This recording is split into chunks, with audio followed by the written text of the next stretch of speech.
It certainly was true in those days. The third man on board was Frank Vanderlip. Now, he's the guy that was a prolific writer and wrote the article that appeared in the Saturday Evening Post, also wrote a book in later years. And he was president of the National City Bank of New York, which was the most powerful of all the banks at that time.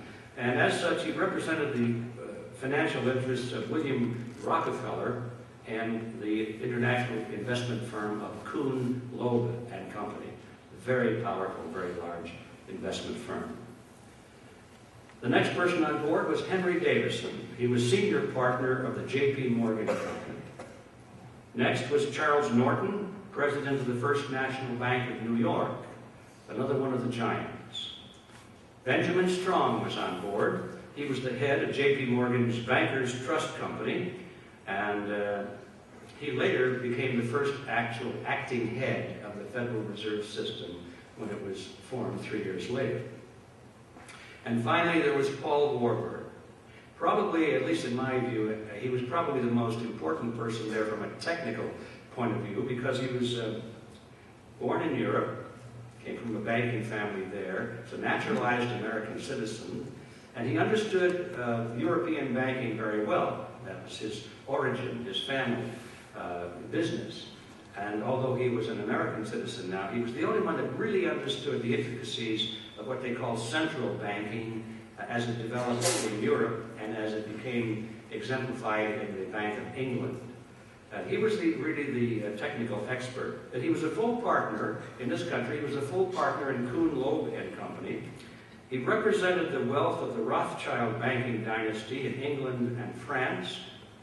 He was the brother to Max Warburg, who was the head of the Warburg Banking Consortium in Germany and the Netherlands.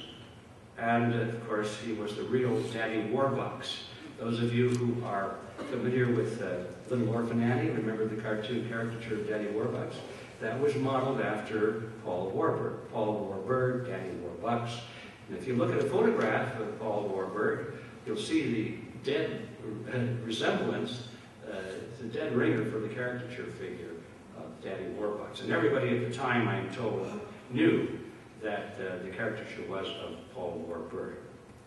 Now, those are the men that traveled on board that private railroad car and went to Jekyll Island and created the Federal Reserve System to break the grip of the money trust.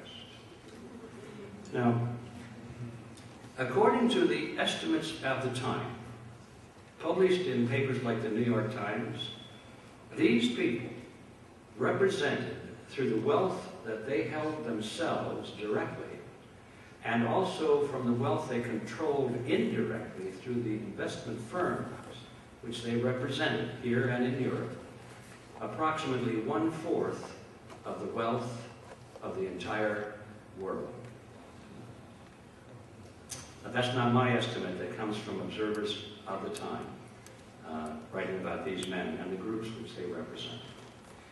Now, the question that should come to the mind of any healthy skeptic is, did it really happen that way?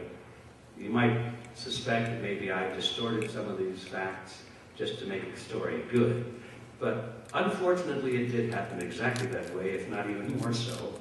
And although if this were my original presentation, I would take some time to read to you somewhat lengthy quotations from the participants of this meeting themselves, who confirmed all of the details.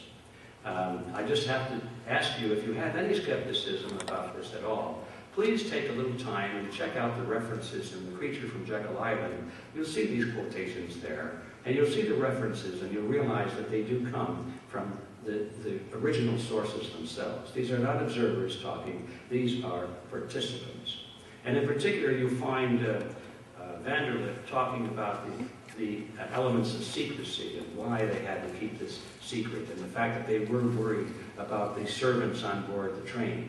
And all of those things are spelled out by Vanderlip in great detail, almost word for word, in what I mentioned just a moment ago. But we come finally, and most importantly, to the question of why there's secrecy. And by now, I think you probably have figured it out. And Vanderlip himself answers that question in this famous article that I've been referring to, which, by the way, later was expanded and was published in the form of a book. You can go to any well-stocked library today and get Vanderlift's book, and you'll read this quotation. He said, "If it were to be exposed publicly that our particular group had got together and written a banking bill, that bill would have had no chance whatever of passage by Congress." Of course, the scam would have been out in the open. Here was a bill to be supposedly to break the grip of the money trust and had the American people realized it was drafted by the money trust itself. They might have asked a few questions. So that's why they did it on Jekyll Island, and that's why they lied about going to this meeting for years afterwards. If they had been asked, "Did you go to a meeting on Jekyll Island? Did you write the banking bill?" They all said, "No, of course not." Had the phrase been popular in those days, they would have said, "What kind of a conspiracy theory is that?" You know? No, they denied it. It wasn't until after the Federal Reserve System had been passed into law, and then a period of some time after that, and finally the American public began to consider it as a great American institution, then they began to talk openly about their role. And in fact, it became almost humorous because it seemed like they were competing with each other for the title of being the most influential person at the meeting. And it was interesting for me to follow this over a period of about a 10 or 12-year period and see how their attitudes changed from total denial to finally claiming that they were not only there, but they were probably the most important person. And so, as I said a moment ago, you can go to any well-stocked library and learn all of this, but you will not find it, I guarantee you, you will not find it in the textbooks of America. And you certainly will not find it mentioned in any form in the major media of this country. Now, something else can be learned by looking at that meeting on Jekyll Island. I think everything we need to know of importance today in understanding what is happening in Washington with all of these bailout programs and all these stimulus packages and the creation of unfathomable amounts of money, everything that we need to know about why that's happening and who's doing it can be understood better if we really just pause for a moment and study what happened on Jekyll Island, because that's the genesis of it. Everything was put in motion there. That's where the clock was wound up and the ticking started. And one of the things you will notice, and it took me quite a while, by the way, I was looking at this for quite a while during my research until finally it just dawned on me. My gosh, I said, look at these people. These names I just mentioned. They're all sitting around a table on Jekyll Island, and they're coming to an agreement of some kind. Doesn't that seem strange? Because here we are, the Rothschilds represented, the Rockefellers, Kuhn Loeb Company, J.P. Morgan, the Warburgs, European, American. And yes, it's very strange because, you see, these were competitors. Prior to this point in history, these are the giant financial firms that were fighting against each other for dominance in the world markets. Blood all over the battlefield in Paris and London and New York, and now they're sitting around like gentlemen and coming to an agreement of some kind. And finally the bells begin to go off, and you realize that this happened precisely at the time of American history that some historians refer to as the dawning of the cartel. And it is true.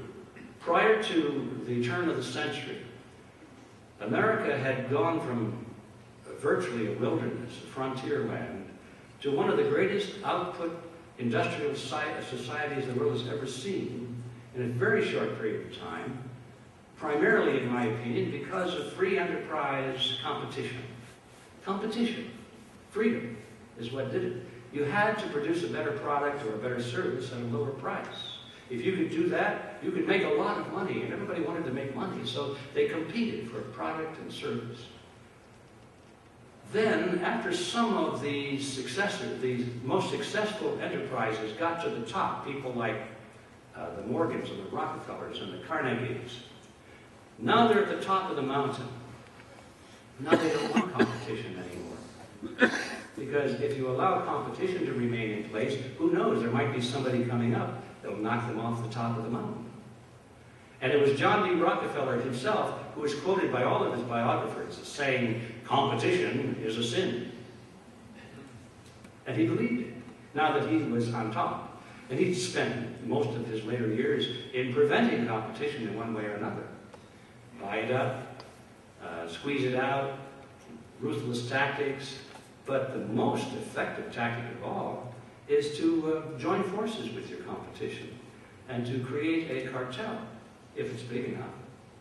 And so we saw at about the turn of the century, many of these giant corporations beginning to come together to form cartel arrangements where they would no longer compete. They would say to each other basically, well, all right, we're the giants, we're at the top. It's okay to have 2 or 3 of us in the field, but no more. We'll work together. And so they began to come to agreements where they would fix prices or establish geographical areas so they wouldn't compete there. They would share patents and processes and so forth. And gradually all of these individual companies, although they remained separate in ownership and management, began to eliminate competition between themselves until finally, over a period of time, they emerged as essentially one company, or at least one industry, dominated by a cartel. And there was no longer competition, which means that the consumer had to pay a higher price for the same product or service. This was going on everywhere, and lo and behold, it jumps right off of the history page when you look at that and you realize that the Federal Reserve System is a cartel. And that is what was created.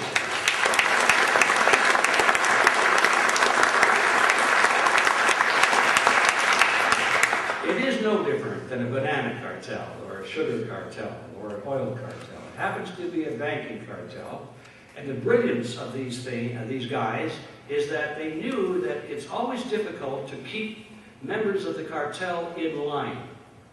Just think about it for a minute. Supposing you're running an oil cartel, and you're crossing national boundaries, and you've got people in Mexico, and people in the Middle East, and you've got countries everywhere in the world. They all got their oil wells, and you say, let's get together, guys, so we can all fix the price or limit the supply to force the price up, whatever your decision is. And everybody agrees. Great. Now you're down the line, one of the members of the cartel, let's say Mexico, says, you know, we've got a lot of oil here. We're not pumping as much as we could. I think if we lowered our price a little bit and broke the cartel agreement, we could make more money than even we are now making it through the cartel. And they may decide to break the cartel agreement. Well, what are the other cartel members going to do about it? Nothing they can do about it. Well, yes, they could hire some jackals, and they could, do that sort of thing. They could get involved in assassination attempts and that kind of thing, which happens. But basically, there's nothing they can do about it legally unless they bring government into it. Now, if you bring government into your cartel agreement, and you take the cartel agreement and make it law, now the government is your enforcer. First time I ran into that years ago, I saw the same thing happen in the Midwest in the dairy cartel. They call it the Dairy Association.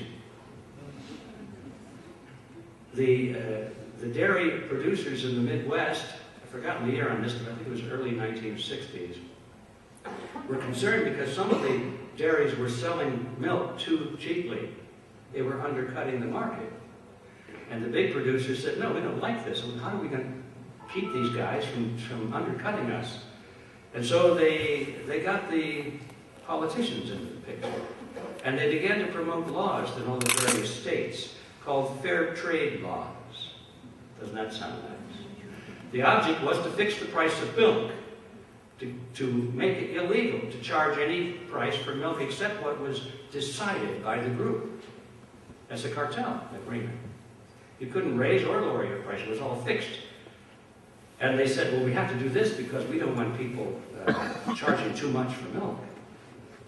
Babies need milk. And we don't want people having malnutrition because they can't get milk. And so this is a humanitarian effort. They always couch their decisions in humanitarian purposes.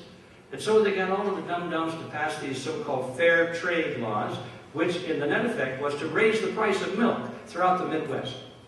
And those undercutting the price were no longer able to do it legally. This is exactly what happens with all cartels, and you've noticed all of them tend to want to go into partnership with government for exactly that reason. And